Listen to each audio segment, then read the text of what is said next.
তস্मै শ্রী গুরবে নমঃ। তস্मै শ্রী গুরবে নমঃ।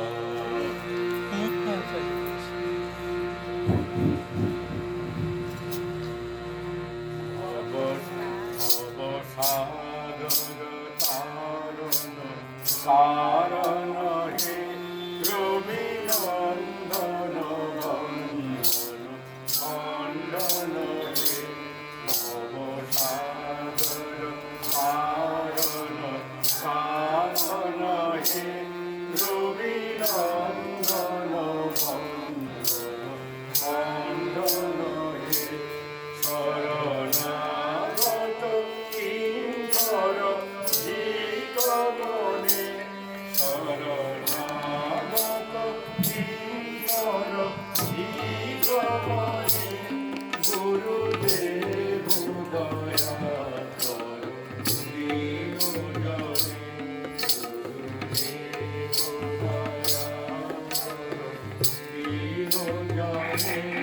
গুরুদেব দয়া কর দীনজনে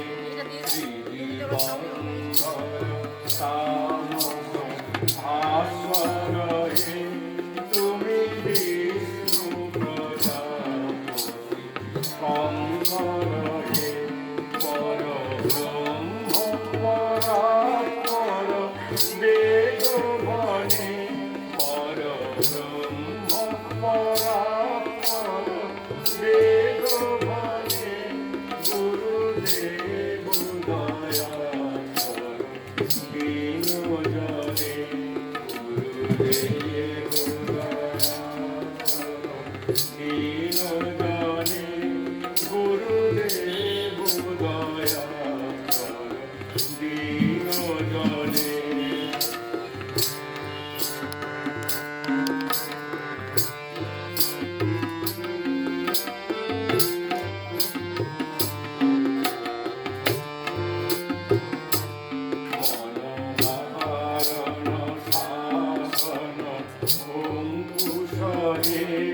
নরকাননে হরি চাক্ষুষে গুণগান পরায়ণ দেবগণে গুণগান পরায়ণ দেবগণে গুরুদেব দয়া কর দীনজনে গুরুদেব দয়া দীনজনে গুরুদেব দয়া কর দীনজনে কুলকুণ্ডলিনী কুম খণ্ড করে হৃদি গ্রন্থি বিদারণ কারকয়ে মম মানস চঞ্চল রাত্র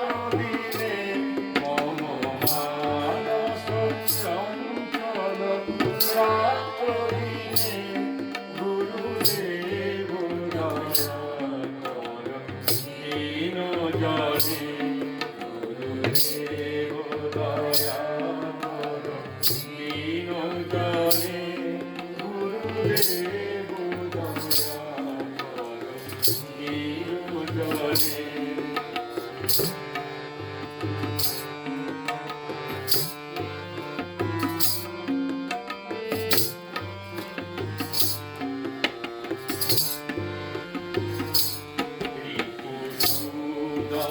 মঙ্গল নায়ক হে সুখ শান্তি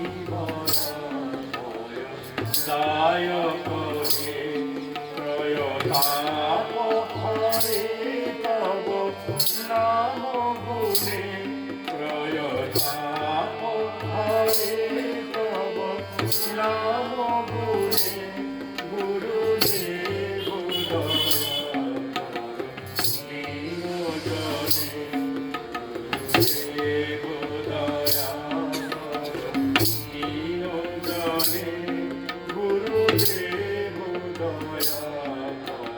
দীন জনে অভিমান প্রভাব মর্দ করে গতিহীন জনে চিত শঙ্কিত বঞ্চিত ভক্তি ধনে চিত শঙ্কিত বঞ্চিত ভক্তি ধনে গুরুদেব দয়া কর দীন জনে গুরুদেব দয়া কর দীন জনে গুরুদেব দয়া কর দীন জনে গুরুদেব দয়া কর দীন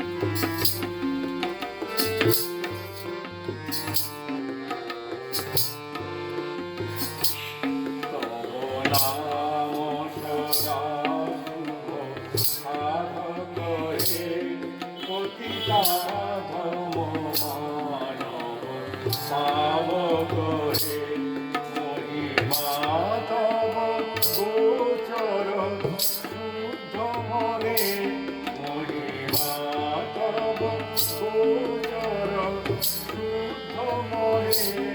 গুরুদেব দয়া কর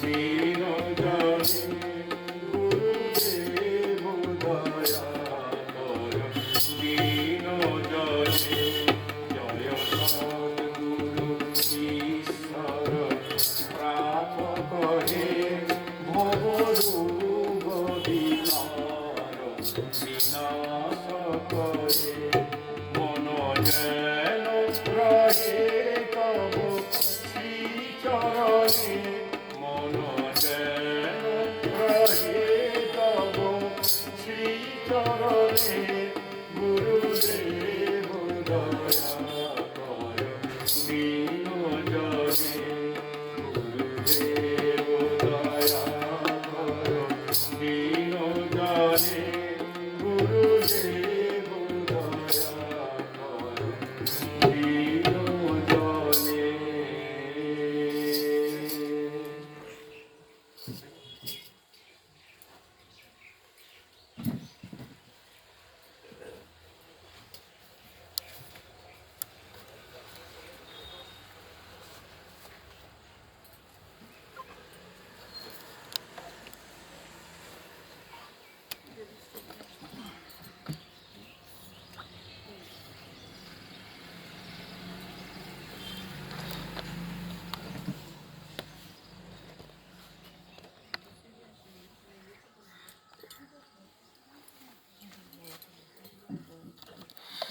লাইভ কিন্তু হয় না।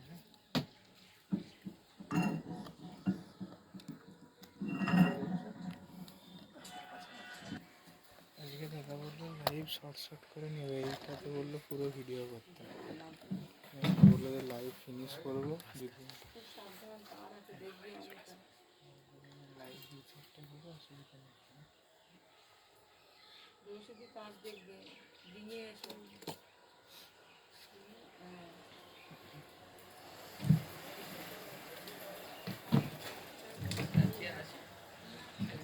ঠাকুর মা স্বামীজিকে প্রণাম জানিয়ে খসড়া আয়োজিত আজকের কথামৃত শ্রী শ্রী রামকৃষ্ণ কথামৃত পাঠে সকলকে স্বাগত। ঠাকুরমা স্বামীজির ভক্ত অনুগামীদের আমরা ধারাবাহিকভাবেই পড়ছি কথামৃত, অনেকটাই পড়া হয়েছে। গতদিনে পড়েছিলাম যেটা, সেটা বেশিরভাগ পাঠ্যাংশটা জুড়ে ছিল ঠাকুরের সমাধি অবস্থায়।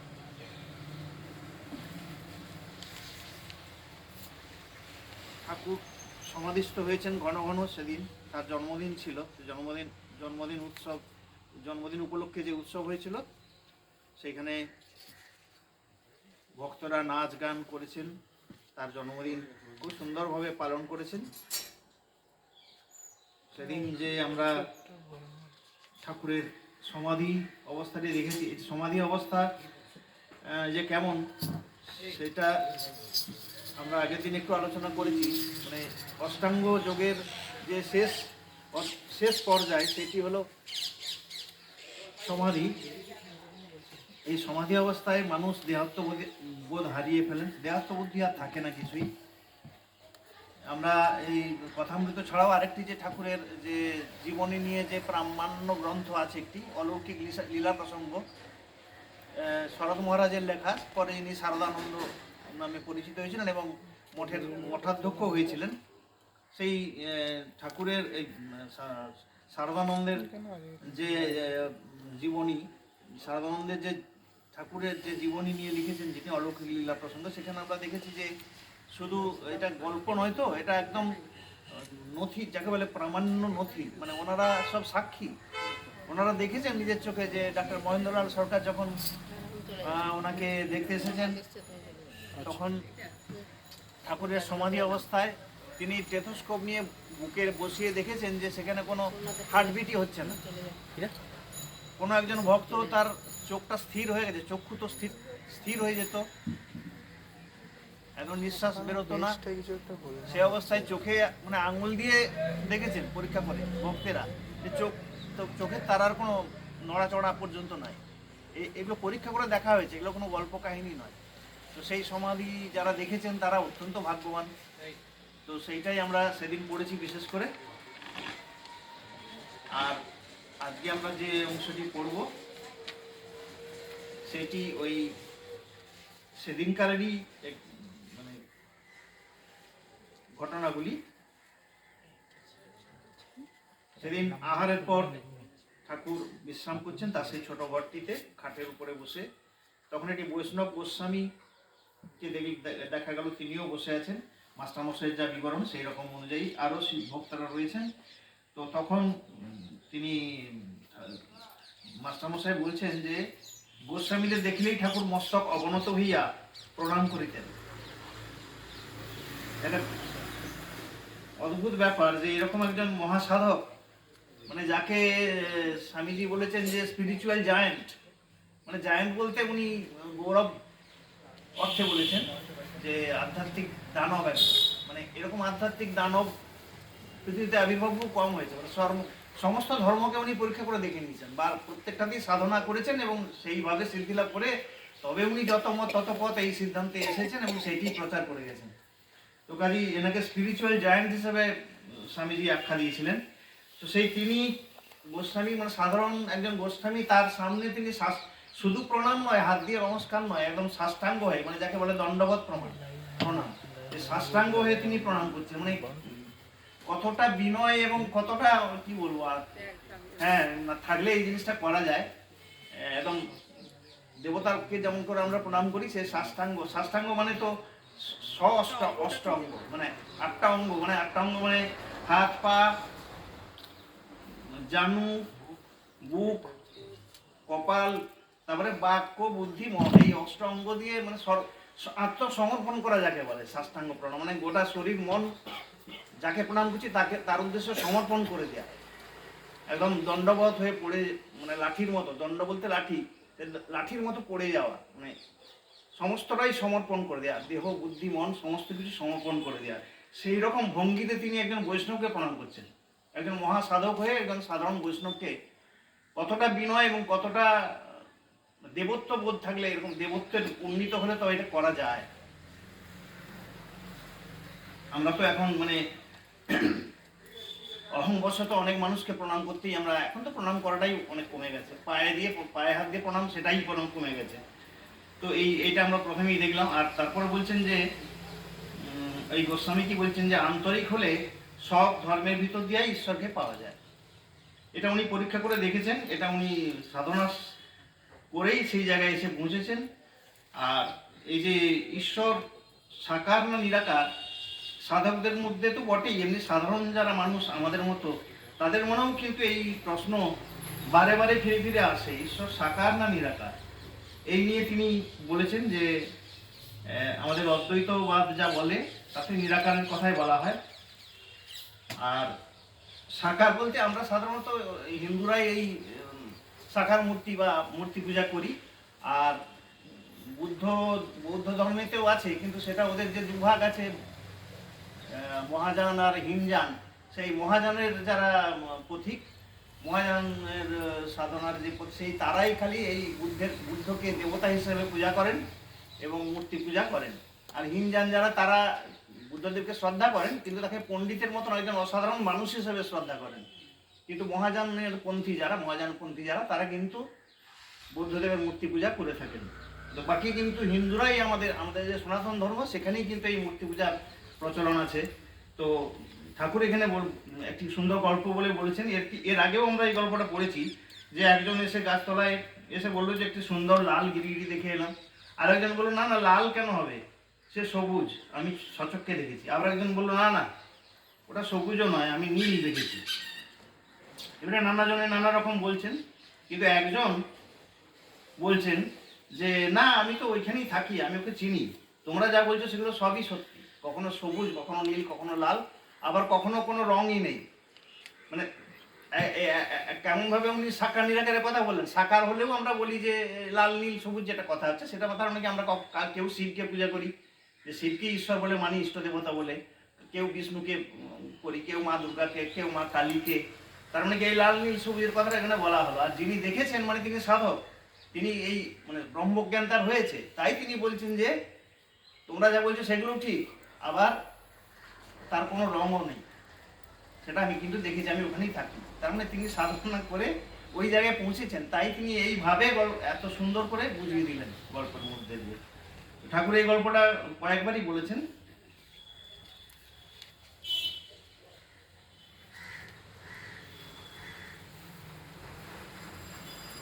এই বলতে বলতে এরপর আমরা দেখব যে রাখালকে উনি কি চোখে দেখতেন, মানে স্বামী ব্রহ্মানন্দ স্বামী, রাখাল, নরেন্দ্র, ভবনাথ, এই যে ভক্তগুলি তাদেরকে তিনি বিশেষ দৃষ্টিতে দেখতেন, এবং তিনি মনে করতেন যে এরা মানে নারায়ণ জ্ঞান করতেন স্বামীজিকে, এরকম বলেছেন।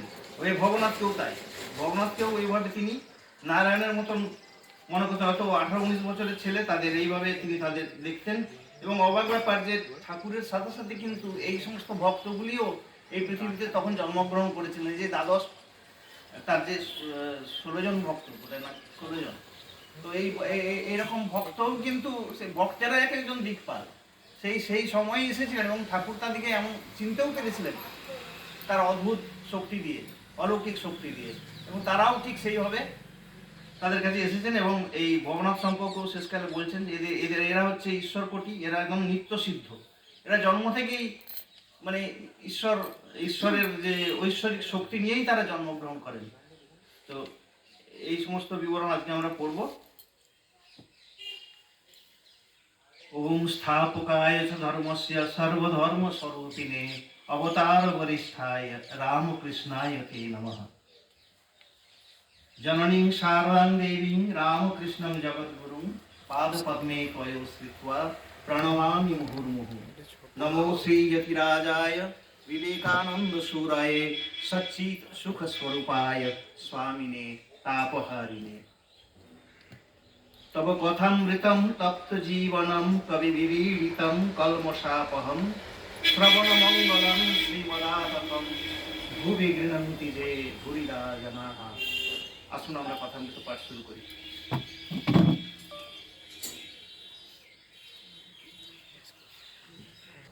ঠাকুরমা এবং স্বামীজিকে প্রণাম করে আমি ঠাকুরের বইটি পাঠ করছি।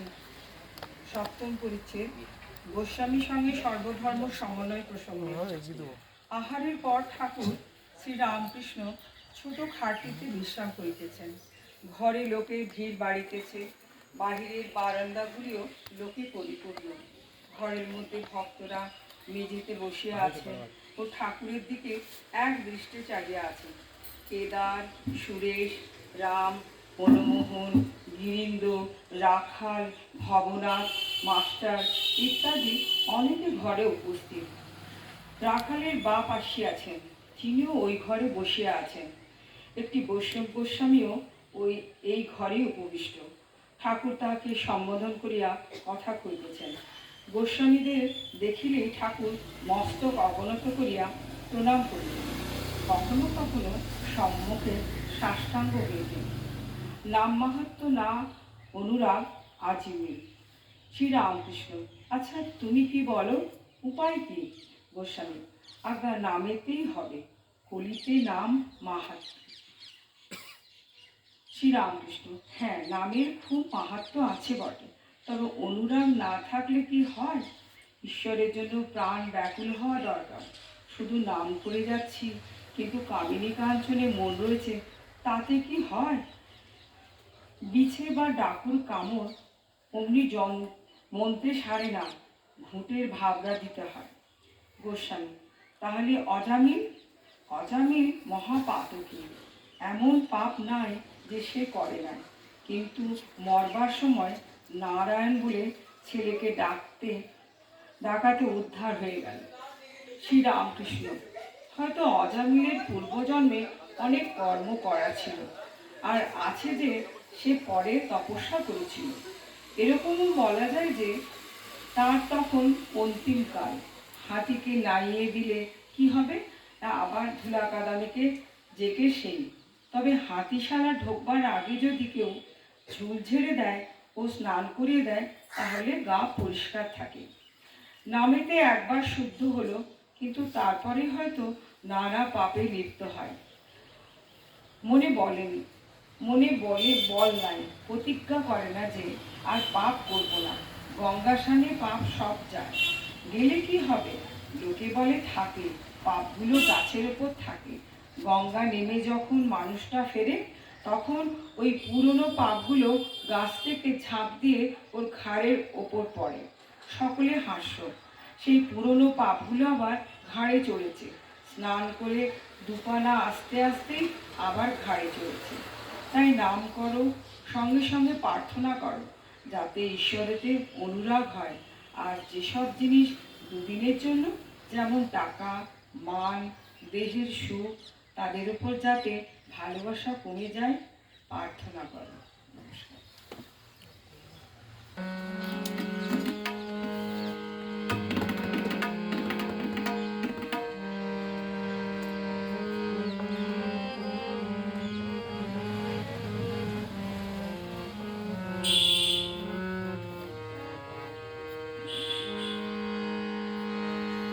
রাম কৃষ্ণ কৃষ্ণ বলে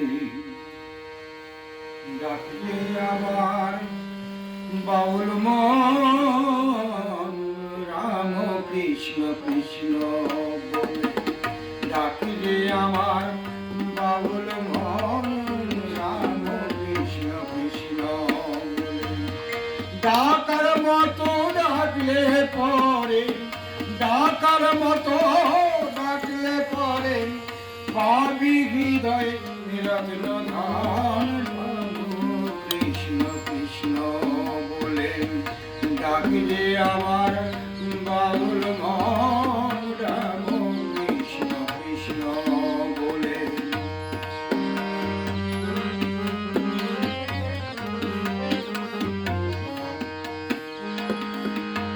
আলে আর আলোর পিছে ছুটবি কেন মরিস মিছে, আলে আর আলোর পিছে ছুটে কেন মরিস মিছে।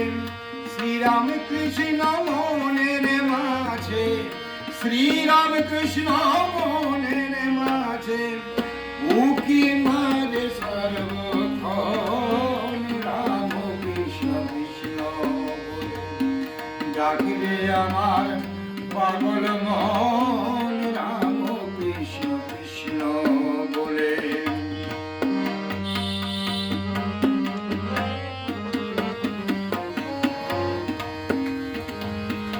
ভেবে দেখ মা শারদা মণি, কোটি পুত্র কন্যার ভয়ে জননী। ভেবে দেখ মা শারদা মণি, কোটি পুত্র কন্যার ভয়ে জননী। পেয়েছিলে অমনি অমনি, পেয়েছিল রত্নমণি, এমন মানিক ভজন পায়। শ্রীরাম কৃষ্ণ কৃষ্ণ বলে ডাকলে আমার বাউল মন,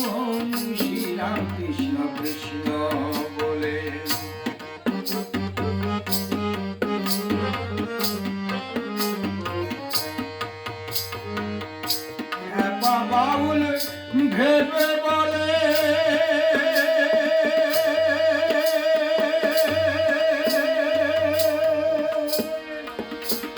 পড়েছিলাম মায়ার অথই জলে। হ্যাঁ বাউল ভেবে বলে আমি পড়েছি মায়ার অথই জলে। দয়াল তুমি নিও আমায় তুলে, তুমি নিও আমায় তুলে, দিও তোমার শ্রীচরণ। শ্রীরাম কৃষ্ণ কৃষ্ণ বলে ডাকলে আমার বাউল মন। শ্রীরাম কৃষ্ণ কৃষ্ণ বলে ডাকার মতো ডাকলে পরে, ডাকার মতো ডাকলে পরে পাবি হৃদয় রঞ্জন। শ্রীরাম কৃষ্ণ কৃষ্ণ ডাকলে আমার অবুঝ মন। শ্রীরাম কৃষ্ণ কৃষ্ণ বলে।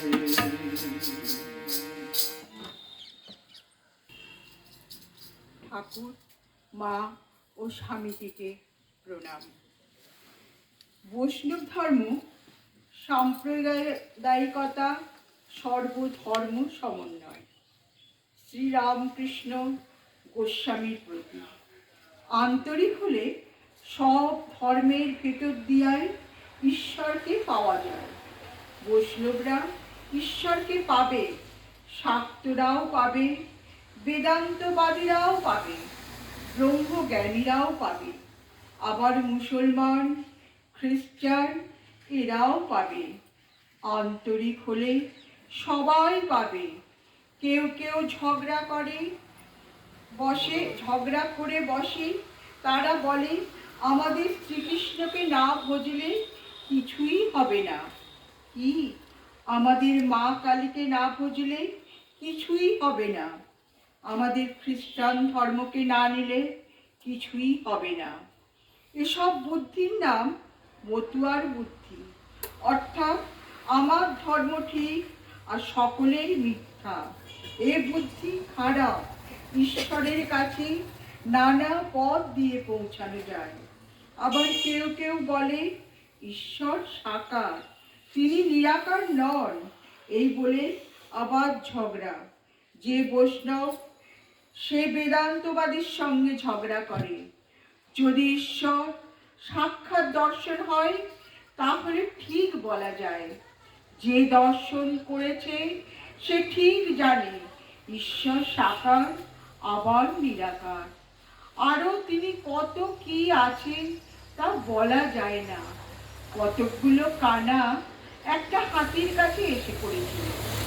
একজন লোক বলে দিলে এই জানোয়ারটির নাম হাতি। তখন কানাদের জিজ্ঞাসা করা হলো হাতিটি কিরকম? তারা হাতির গা স্পর্শ করতে লাগলো। একজন বললে হাতি একটা থামের মতো।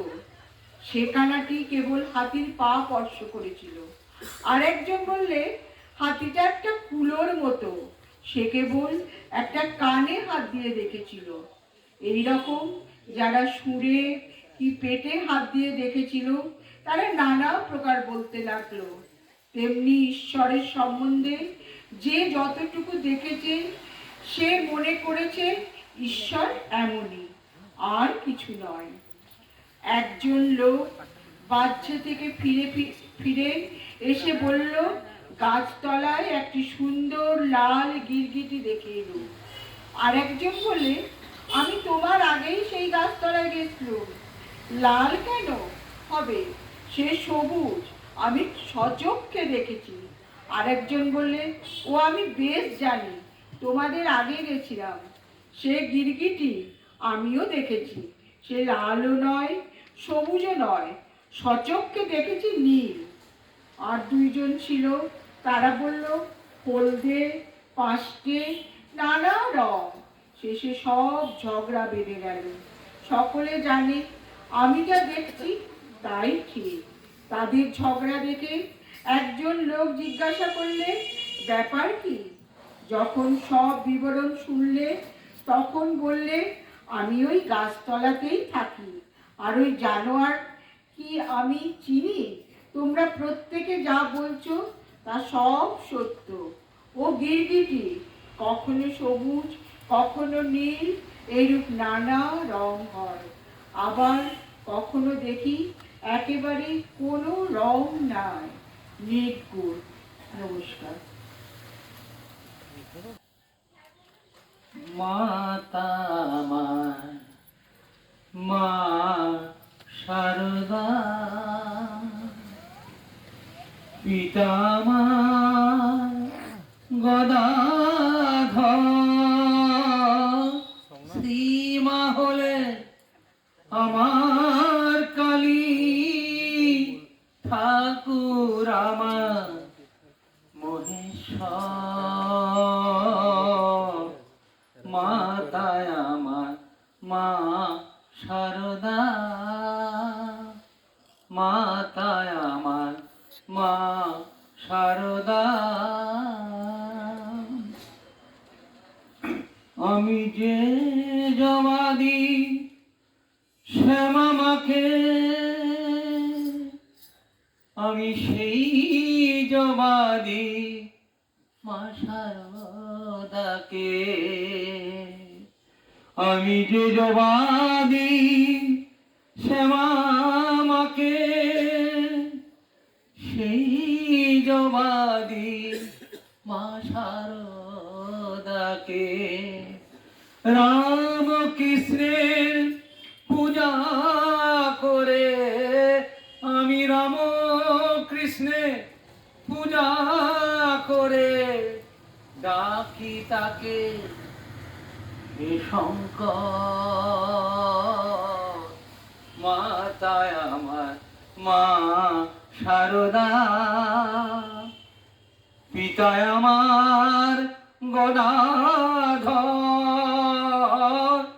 শ্রীমা হলে আমার কালী, ঠাকুর আমার মহেশ্বর।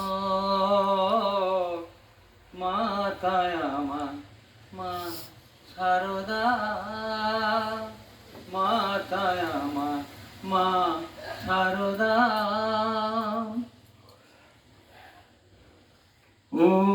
ওরে মা কালিয়া মা শারদা, আমার কাছে দুই সমান।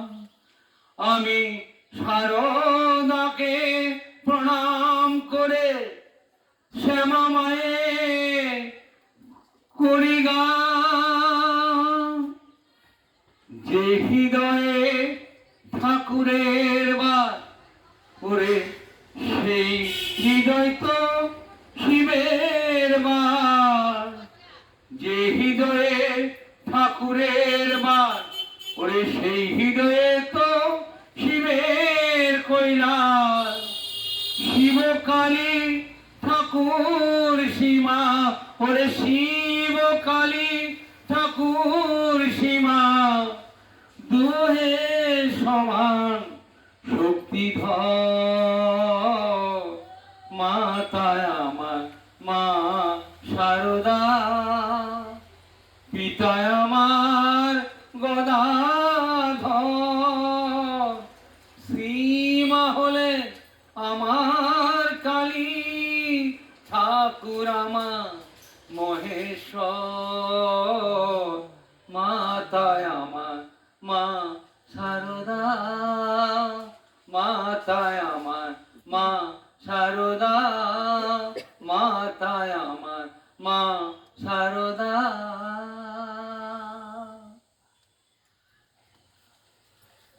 দেহ ধারণ করে আসেন, এও সত্য। নানা রূপ ধরে ভক্তকে দেখা দেন, এও সত্য। আবার তিনি নিরাকার, অখণ্ড, সচ্চিদানন্দ, এও সত্য। বেদে তাকে সাকার নিরাকার দুই বলেছে, সগুণ বলেছে, নির্গুণ বলেছে। কিরকম যেন সচ্চিদানন্দ যেন অনন্ত সাগর, ঠান্ডার গুণে যেমন সাগরের জল বরফ হয়ে ভাসে, নানা রূপ ধরে বরফের চাই সাগরের চলে ভাসে, তেমনি ভক্তিহীন রেগে সচ্চিদানন্দ সাগরে সাগর মূর্তি দর্শন হয়। ভক্তের জন্য সাকার, আবার জ্ঞান ও সূর্যে উঠলে বরফ গলে আগেকার যেমন জল তেমনি জল, অধ ঊর্ধ্ব পরিপূর্ণ জলে জল। তাই শ্রীমদ ভাগবতে সব স্তব করেছে, ঠাকুর তুমিই সাকার, তুমিই নিরাকার, আমাদের সামনে তুমি মানুষ হয়ে বেড়াচ্ছ। কিন্তু বেদে তোমাকেই বাক্য মনে অতীত বলেছে। তবে বলতে পারো কোনো কোনো ভক্তের পক্ষে তিনি নিত্য সাকার। এমন জায়গা আছে যেখানে বরফ ফলে না, স্ফটিকের আকার ধারণ করে। কেদার আগে শ্রীমদ ভাগবতে ব্যাস 3টি দোষের জন্য ভগবানের কাছে ক্ষমা প্রার্থনা করেছেন। এক জায়গায় বলেছেন, হে ভগবান, তুমি বাক্যমণির অতীত, কিন্তু আমি কেবল তোমার লীলা, তোমার সাকার রূপ বর্ণনা করেছি, অতএব অপরাধ মার্জনা করবেন। শ্রীরামকৃষ্ণ, হ্যাঁ, ঈশ্বর সাকার, আবার নিরাকার, আবার সাকার, নিরাকারেও পার, তার ইতি করা যায় না।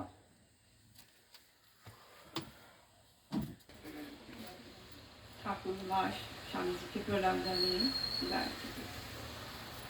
তুমি অরূপ স্বরূপ সগুণ নির্গুণ দয়াল ভয়াল হরে, আমি কি বা বুঝি, আমি কি বা জানি, আমি কেন ভেবে মরি হে। অরূপ স্বরূপ সগুণ নির্গুণ দয়াল ভয়াল হরি হে, আমি কি বা বুঝি, আমি কি বা জানি, আমি কেন ভেবে মরি হে।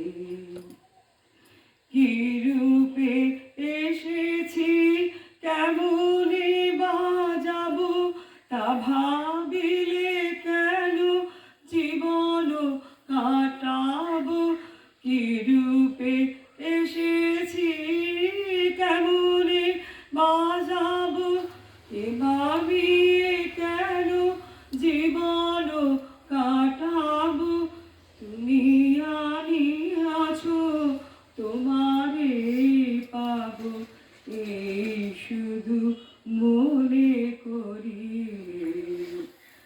অরূপ স্বরূপ সগুণ নির্গুণ দয়াল ভয়াল হরে, আমি কি বা বুঝি, আমি কি বা জানি, আমি কেন ভেবে মরি হে। নানা কি জটিল ন্যায়ের বারতা, বিচারে বিচারে বাড়ে অসারতা। আমি জানি তুমি আমারি দেবতা, তাই জানি হৃদে ডরি হে। নানা কি জটিল ন্যায়ের বারতা, বিচারে বিচারে বাড়ে অসারতা। আমি জানি তুমি আমারি দেবতা, তাই জানি হৃদে বলি হে। তাই বলে ডাকি ডাকিতে ডাকিতে হৃদয় জুড়াই, তাই বলে ডাকি প্রাণ যাহা চাই। ডাকিতে ডাকিতে হৃদয় জুড়াই, যখন যে রূপে প্রাণ ভরে যায়, তাই দেখি প্রাণ ভরে। অরূপ স্বরূপ সগুণ নির্গুণ, দয়াল ভয়াল হরি হে। আমি কি বা বুঝি, আমি কি বা জানি, আমি কেন ভেবে মরি হে। আমি কেন ভেবে মরি হে, আমি কেন ভেবে মরি হে। ঠাকুর শ্রীরামকৃষ্ণ নিত্যসিদ্ধ ও কৌমার বৈরাগ্য। রাখালের বাপ বসিয়া আছেন। রাখাল আজকাল ঠাকুরের কাছে রহিয়াছেন। রাখালের মাতা ঠাকুরানী পরলোক প্রাপ্তির পর পিতা দ্বিতীয় সংসার করিয়াছেন। রাখাল এখানে আছেন, তাই পিতা মাঝে মাঝে আসেন। তিনি ওখানে থাকাতে বিশেষ আপত্তি করেন না। তিনি সম্পন্ন ও বিষয়ী লোক। মামলা মোকদ্দমা সর্বদা করিতে হয়। ঠাকুর শ্রীরামকৃষ্ণের কাছে অনেক উকিল, ডেপুটি ম্যাজিস্ট্রেট ইত্যাদি আসেন। রাখালের পিতা তাহাদের সঙ্গে আলাপ করিতে মাঝে মাঝে আসেন। তাহাদের নিকট বিষয়কর্ম সম্বন্ধে অনেক পরামর্শ পাইবেন। ঠাকুর শ্রীরামকৃষ্ণ মাঝে মাঝে রাখালের বাপকে দেখিতেছেন। ঠাকুরের ইচ্ছা রাখাল তাঁর কাছে দক্ষিণেশ্বরে থাকিয়া যান। শ্রীরামকৃষ্ণ রাখালের বাপ ও ভক্তদের প্রতি। আহা, আজকাল রাখালের স্বভাবটি কেমন হয়েছে! ওর মুখের দিকে তাকিয়ে দেখো, দেখতে পাবে মাঝে মাঝে ঠোঁটটি নড়ছে। অন্তরে ঈশ্বরের নাম জপ করে কিনা, তাই ঠোঁট নড়ে। এসব ছোকরারা নিত্য সিদ্ধের ধাক, ঈশ্বরের জ্ঞান নিয়ে জন্মেছে। একটু বয়স হলেই বুঝতে পারে সংসার গায়ে লাগলে আর রক্ষা নাই। বেদেতে হোমা পাখির কথা আছে। সে পাখি আকাশেই থাকে, মাটির উপর কখনো আসে না। আকাশেই ডিম পাড়ে, ডিম পড়তে থাকে, কিন্তু এত উঁচুতে পাখি থাকে যে পড়তে পড়তে ডিম ফুটে যায়। তখন পাখির ছানা বেরিয়ে পড়ে, সেও পড়তে থাকে, কিন্তু তখনও এত উঁচু যে পড়তে পড়তে ওর পাখা উঠে ও চোখ ফুটে। তখন সে দেখতে পায় যে আমি মাটির উপর পড়ে যাব, মাটিতে পড়লে মৃত্যু। মাটি দেখাও যা, অমনি মার দিকে চোঁচা দৌড়। একেবারে উঠতে আরম্ভ করে দিল, যাতে মার কাছে পৌঁছতে পারে। এক লক্ষ্য, মার কাছে যাওয়া।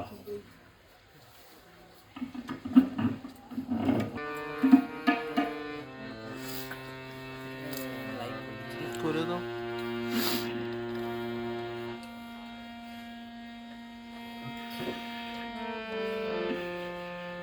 তোমারি দেওয়া প্রাণে, তোমারি দেওয়া দুঃখ, তোমারি দেওয়া বুকে, তোমারি অনুভব।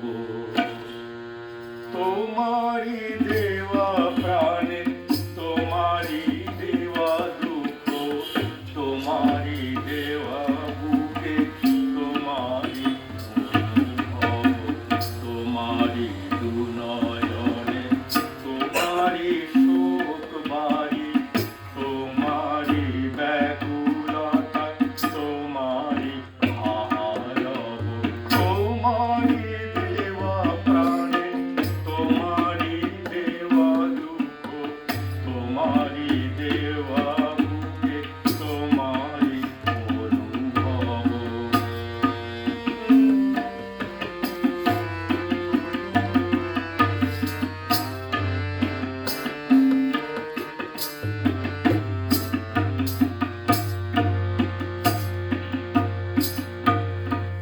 তোমারি দেওয়া নিধি, তোমারি কেড়ে নেওয়া, তোমারি শঙ্কিত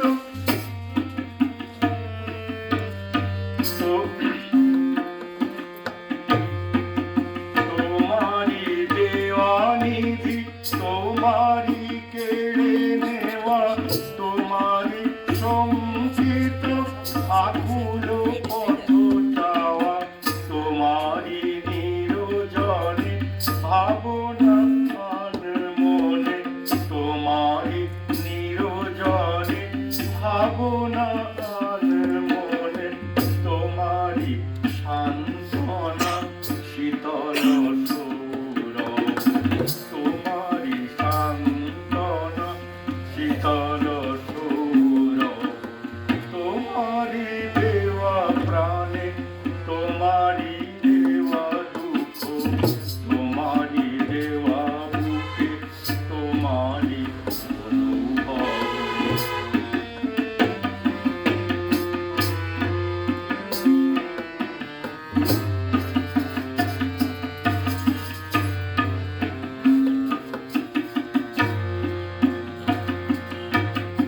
আমিও তোমারই গো তোমারই সকলিত তোমারই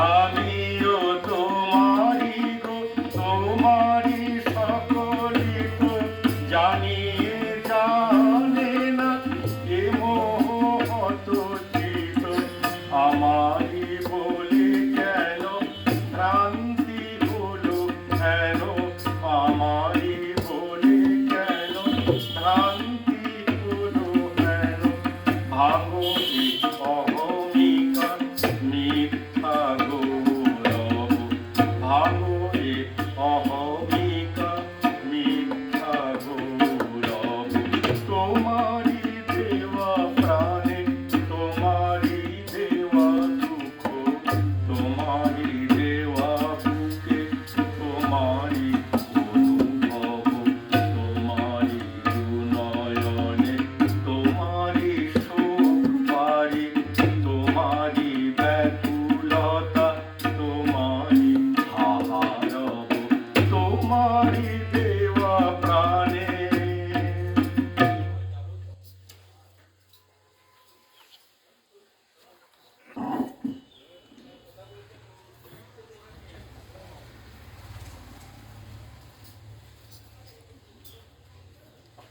এসব ছোকরারা ঠিক সেই রকম। ছেলেবেলায় সংসার দেখে ভয়, এক চিন্তা কিসে মার কাছে যাব, কিসে ঈশ্বর লাভ হয়। যদি বলো বিষয়ীদের মধ্যে থাকা, বিষয়ীদের ঔরসে জন্ম, তবে এমন ভক্তি এমন জ্ঞান হয় কেমন করে? তার মানে আছে, বিষ ঠাকুরে যদি ছোলা পড়ে তাহলে তাতে ছোলা গাছই হয়।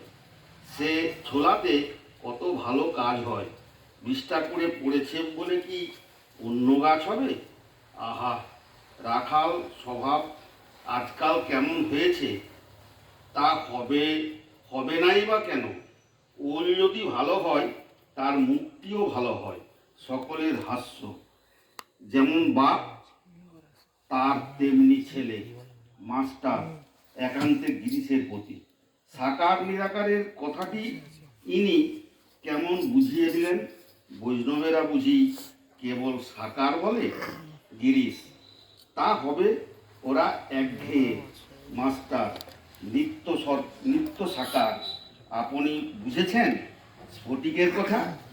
আমি ওটা ভালো বুঝতে পারছি না শ্রী রামকৃষ্ণ মাস্টারের প্রতি। হ্যাঁ গা, তোমরা কি বলা বলি করছো?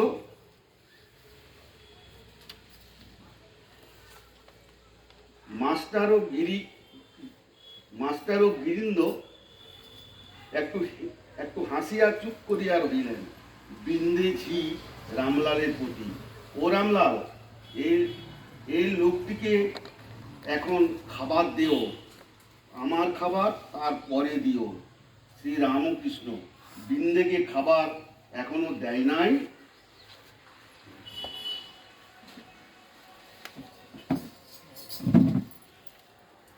পঞ্চবটী মূলে কীর্তনানন্দে। অপরাহ্নে ভক্তেরা পঞ্চবটী মূলে কীর্তন করিতেছেন। ঠাকুর শ্রী রামকৃষ্ণ তাহাদের সহিত যোগদান করিলেন। আজ ভক্ত সঙ্গে মার নাম কীর্তন করিতে করিতে আনন্দে ভাসিলেন। শ্যামাপদ আকাশেতে মন ঘুরিখান উঠতেছিল, কলুষের বাতাস পেয়ে গোপ্তা খেয়ে পড়ে গেল। মায়াকান্নি হলো ভারী, আর আমি উঠাতে নারী। দাঁড়া সুতো কলের দড়ি, ফাঁস লেগে সে ফেসে গেল। জ্ঞানমুণ্ড গেছে ছিঁড়ে, উঠিয়ে দিলে অমনি পড়ে। মাথা নেই সে আর কি উড়ে, সঙ্গের ছজন জয়ী হলো। ভক্তি ডোরে ছিল বাঁধা, খেলতে এসে লাগলো ধাঁধা। নরেশচন্দ্রের হাসা কাঁদা, না আসা এক ছিল ভালো।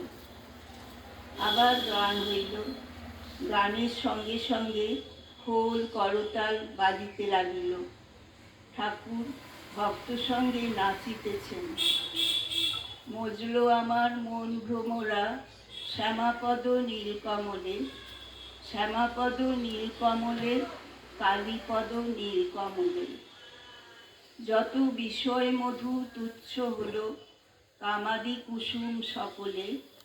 চরণ কালো, ভ্রমর কালো, কালোয় কালো মিশে গেল। পঞ্চতত্ত্ব প্রধান মত্ত, রঙ্গ দেখে ভঙ্গ দিলে।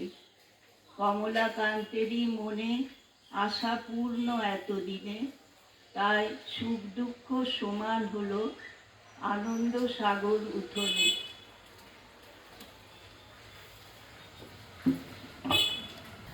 বলে দে রে কোথায় বৃন্দাবন, যেথা রাখার রাজা গোপাল আমার। খেলে অনুক্ষণ কোথায় বৃন্দাবন। গোঠে রাখাল বলে দে রে কোথায় বৃন্দাবন, যেথা রাখাল রাজা গোপাল আমার। খেলে অনুক্ষণ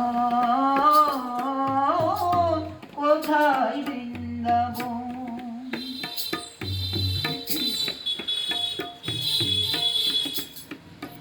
যেথা দিনে রাতে মিলন রাশে, চাঁদ আসে রে চাঁদের পাশে। মিলন রাতে মিলন রাশে, চাঁদ আসে রে চাঁদের পাশে। যার পথের ধুলায় ছড়িয়ে আছে চন্দন, কোথায় বৃন্দাবন। গোঠে রাখাল বলে দে রে কোথায় বৃন্দাবন, যেথা রাখাল রাজা গোপাল আমার। খেলে অনুক্ষণ কোথায় বৃন্দাবন।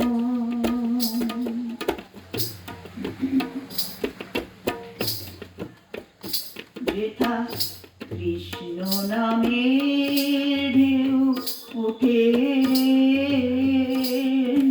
সুরে যমুনা। যার তামাল বনে আজও কানু নূপুর শোনা যায় গো, নূপুর শোনা যায়। আজও যাহার কদম ডালে বেণু বাজে সাজে সকালে। আজও যাহার কদম ডালে বেণু বাজে সাজে সকালে।